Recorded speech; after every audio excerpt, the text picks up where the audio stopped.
Football with ফেলুদার আরও একটা ভিডিওতে তোমাদের সবাইকে স্বাগত। আমি জানি আমি 2-3 দিন ধরে কি 3-4 দিন হয়ে গেছে ভিডিও বানাইনি। এক তো ইন্টারন্যাশনাল ব্রেক ছিল, তারপর ইন্টারন্যাশনাল ব্রেক থেকে যখন বার্সা ফেরত এলো ফুটবল খেলতে, মানে ফুটবল স্টার্ট হলো, তখন আবার মনে হলো যে ফুটবল ব্রেকেই ভালো ছিল, কেন স্টার্ট হলো অ্যাটলিস্ট বার্সেলোনা ফ্যান্সের ক্ষেত্রে। অবভিয়াসলি আমরা সেল্টা ভিগোর সঙ্গে যে ম্যাচটা ছিল শনিবার দিনকে, সেই ম্যাচটা হারিনি, বাট অবভিয়াসলি ড্র করেছি, এবং ওই ড্রটা যেটা আমরা 2 পয়েন্ট ড্রপ করেছি, 3 পয়েন্টের জায়গায় 1 পয়েন্ট মাত্র পেয়েছি ড্র করার জন্য, তাতে অবভিয়াসলি ওই ম্যাচটা হারাই মনে হচ্ছে।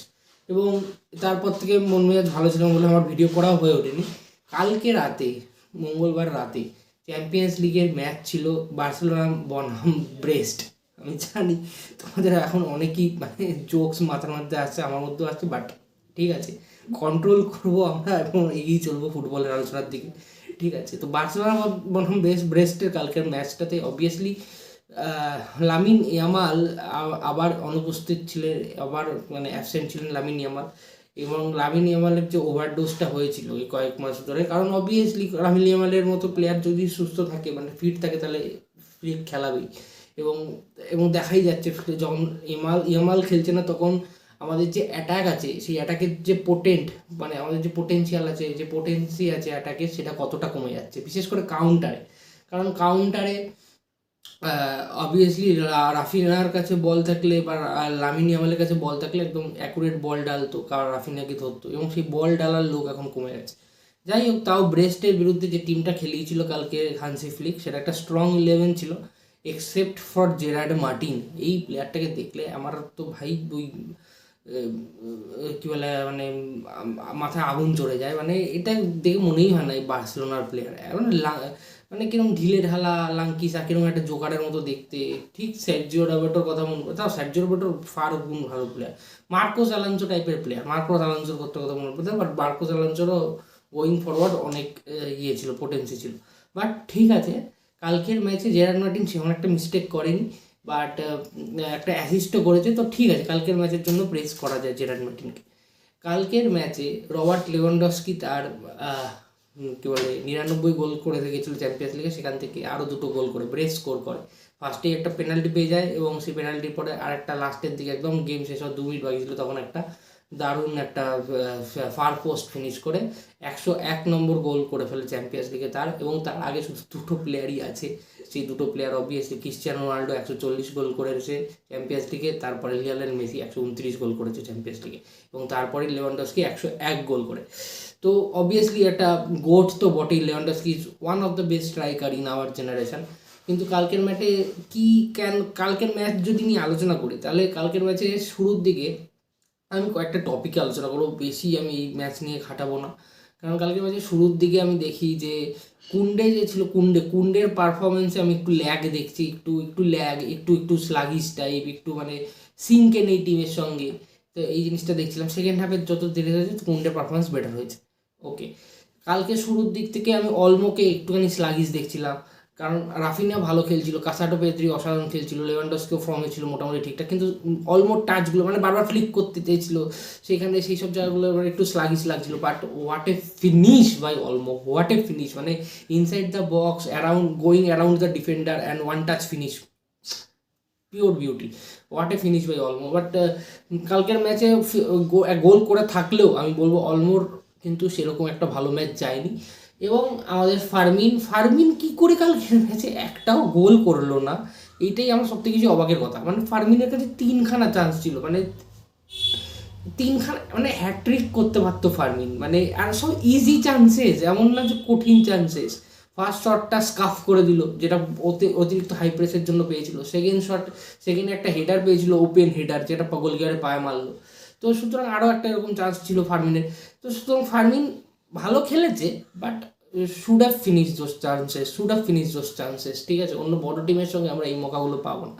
টিমের যেটা মেন সমস্যা হচ্ছে সেটা হচ্ছে উইথের, কারণ লামিন ইয়ামাল চলে যাওয়ার পর ফার্মিনকে খেলতে হচ্ছে লেফট উইংয়ে, আর রাফিনা খেলছে রাইট উইংয়ে লামিন ইয়ামালের জায়গায়।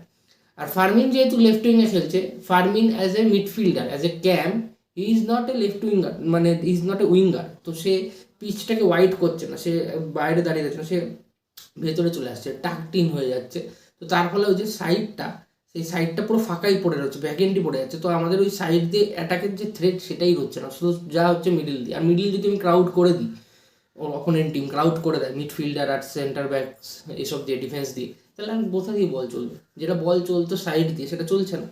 তো সেই জন্য আমাদের কাছে একদম উইঙ্গার নেই, এইটা হচ্ছে কথা। কারণ অবভিয়াসলি ফারান তোরেস ওই জায়গাটা খেলতে পারে, কারণ ফারান তোরেস চোট হয়তো পরের মাঝে চলে আসবে, বাট ফারান তোরেস এখন সেই কোয়ালিটির লেভেলে নেই যেখানে বার্সেলোনা খেলছে। তো অবভিয়াসলি একটা মানে একটা ওয়ার্ল্ড ক্লাস লেভেলের উইঙ্গার লাগবে বার্সেলোনায়, বা ব্যাকআপেও কোনো উইঙ্গার লাগবে জানুয়ারির জন্য বলছি। ওয়ার্ল্ড ক্লাস লেভেল উইঙ্গার তো তাও নয়, পরের বছর আসবে সামারে, বাট জানুয়ারিতে ব্যাকআপ উইঙ্গার হিসাবেও কাউকে আনা উচিত আমার মতে।